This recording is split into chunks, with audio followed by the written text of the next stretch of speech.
नमस्कार दोस्तों, स्वागत है हमारे YouTube चैनल में। दोस्तों, आज हम एक स्टूडेंट्स की गवर्नमेंट जॉब की तैयारी करने वाले स्टूडेंट्स की लाइफ के बारे में बताते हैं, जिसे देखकर आप भी दंग रह जाएंगे कि क्या वास्तव में एक गवर्नमेंट सेक्टर की तैयारी करने वाले स्टूडेंटों की लाइफ क्या ऐसी होती है। आप इस वीडियो में दिखाना, इस वीडियो को आप पूरा देखना। आपको एक सच बताता हूँ, जब हम ग्रेजुएशन कंप्लीट करने के बाद गवर्नमेंट की तैयारी करने जाते हैं तो हम कोचिंग सेंटर ज्वाइन करते हैं।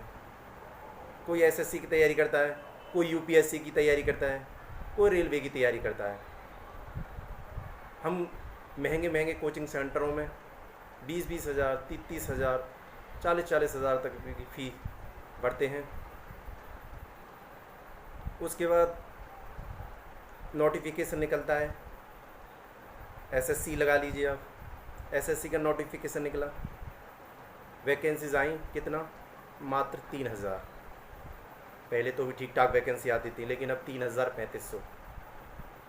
50-50 लाख बच्चे उसमें फार्म भरते हैं। हम तैयारी में लग जाते हैं। जब हम तैयारी करते हैं तो एग्ज़ाम देते हैं। उसके बाद रिजल्ट आता है, पता चली कट ऑफ तो इतनी हाई चलेगी कि हमारा तो प्री भी नहीं निकला। पता दोस्तों, उसके पीछे एक सबसे बड़ा कारण क्या है? एक तो बड़ी तादाद में स्टूडेंटों का फार्म भरना, ऊपर से चीटिंग हो जाती है। ऐसी बात नहीं है स्टूडेंट्स पढ़ता नहीं है। मैंने ऐसे ऐसे स्टूडेंट्सों को देखा है कि जो 16 घंटे पढ़ते हैं, जो अपनी रात दिन पढ़ाई करते हैं, कुछ नहीं देखते। उसके बाद रिजल्ट आता है तो पता चलती है कि हम तो फेल हो गए। चलो अब की बार नहीं तो इस बार हो जाएगा। फिर हम दोबारा फार्म भर देते हैं, दोबारा तैयारी में लग जाते हैं। हमें तो यही लगता है ना, हमारी कहीं ना कहीं कमी रही, फिर हम उसे दोबारा पूरी करते हैं। लेकिन हम जब दोबारा तैयारी करते हैं, उस ऊपर से हमारे घर वाले पूछते हैं, बेटा तुम्हारा रिजल्ट कब आएगा? हम आश्वासन दे देते हैं अपने माँ बाप को कि मम्मी मेरा रिज़ल्ट बहुत जल्द आएगा, मम्मी इस बार तो मेरा सिलेक्शन पक्का हो जाएगा। लेकिन फिर वही हाल, फिर वही कट ऑफ का हाई जाना, फिर बंदा को रह जाना, फिर दोबारा से फार्म भरते हैं कि अब चलो अब के नहीं तो अब की बार हो जाएगा। इस दर साल आदमी 5-5, 6 7 साल तैयारी करते रहता है। मुखर्जी नगर का हाल देखो, भरे पड़े हैं स्टूडेंट्स मुखर्जी नगर में। सड़कें जाम रहती हैं जब कोचिंग सेंटरों से बच्चे निकलते हैं, सिर्फ एक उम्मीद में कि उन्हें शायद एक जॉब मिल जाए।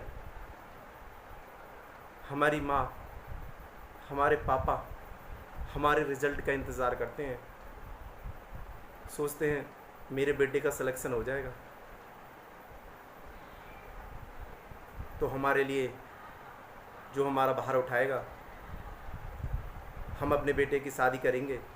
लेकिन होता क्या है, सिर्फ आश्वासन देते हैं हम उन लोगों को, एक झूठा आश्वासन देते हैं हम। ऐसे सिस्टम के शिकार हो गए हैं हम लोग। ये सच्चाई है, कड़वी सच्चाई, मानना पड़ेगा इस चीज़ को। ऊपर से ये गेस्ट फ़ोन करते हैं और पूछते हैं तुम्हारे बेटे का रिजल्ट कब आ रहा है? तुम्हारा लड़का पढ़ता भी है, नहीं पढ़ता, या लोफरगिरी ही करता है। सभी स्टूडेंट्सों का यही हाल है। सभी के गेस्ट फ़ोन करते हैं घरों पर। वही रिश्तेदार, अगर हम तबीयत खराब हो जाए या हमारा कहीं एक्सीडेंट्स हो जाए, वो हमारा हाल तक पूछने नहीं आते, एक फ़ोन तक नहीं करते वो गेस्ट। अपने बेटों से ज़्यादा उन्हें हमारी चिंता है। इस प्रेशर को, इस सिचुएशन को झेलता है स्टूडेंट्स। घर वालों की टेंशन्स, ऊपर से रिश्तेदारों की टेंशन्स, सबको झेलना पड़ता है। सात सात सात आठ नौ 20, किसी किसी को 10-10 साल हो गई है तैयारी करते करते बच्चों को। क्या करें, सिर के बाल गायब हो जाते हैं बच्चों की तैयारी करते हुए। रिश्ते नाते माँ बाप सबको भूलते हैं। उस माँ का दिल पूछिए जो इंतज़ार करती रहती है कि मेरे बेटे का सिलेक्शन होगा, मेरा बेटा पास होगा, लेकिन वही समाज के आगे हम उन माँ बापों का सिर झुका देते हैं। हम तो पढ़ना चाहते हैं लेकिन गवर्नमेंट वैकेंसीज नहीं निकालती भी तो 2000, अगर कोई वैकेंसी निकाल भी दी तो 2-2 3-3 साल तक भर्ती प्रक्रिया ही पूरी नहीं होती। रेलवे का 3-3 साल हो गए निकले हुए, आज तक उसका एग्ज़ाम तक नहीं हुआ है। इसमें कहाँ स्टूडेंटों की गलती है? 6-6 महीनों में रिजल्ट आ रहा है, 7-7 महीनों में रिजल्ट आ रहा है, 1-1 साल 2-2 साल लग जाती है रिजल्ट आने में। तो इस स्टूडेंटों की क्या गलती है इसमें? ऐसा शिकार है, लोग आत्महत्या कर रहे हैं स्टूडेंट्स। आज एक बीटेक करने वाला लड़का एक ग्रुप डी का फॉर्म भरता है। क्या कभी सोचा था कि जो इंजीनियर हो के एक ग्रुप डी का फॉर्म भरेगा? मजबूरी। इस तरह सिस्टम का शिकार हो गए हैं।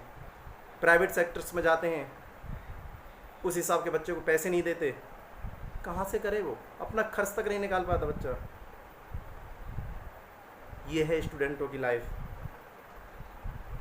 अगर मेरी बात में थोड़ी सी भी गलत बात हो तो आप बताना।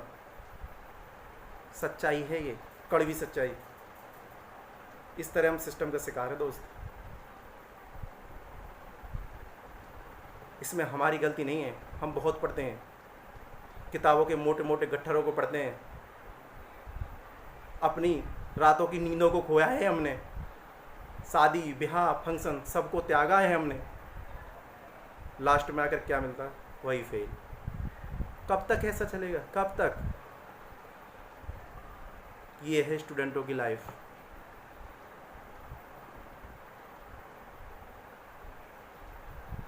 ऐसे सिस्टम के शिकार हैं हम। सरकारें चेंज होती रहती हैं, कोई भी सरकार आए कोई वैकेंसीज नहीं निकालती है तो वही 2000 3000 500 600। बस क्या जवाब दें उन माँ बापों को जो देर रात हमारी आस में तकते हैं। बस दोस्तों, मुझे इतना ही कहना है, आगे कुछ नहीं कहना। मेरे मुंह से अगर कोई गलत बात निकली हो तो मुझे माफ़ करना। अगर मेरी वीडियो अच्छी लगे तो प्लीज़ लाइक सब्सक्राइब करना ना भूलें। धन्यवाद।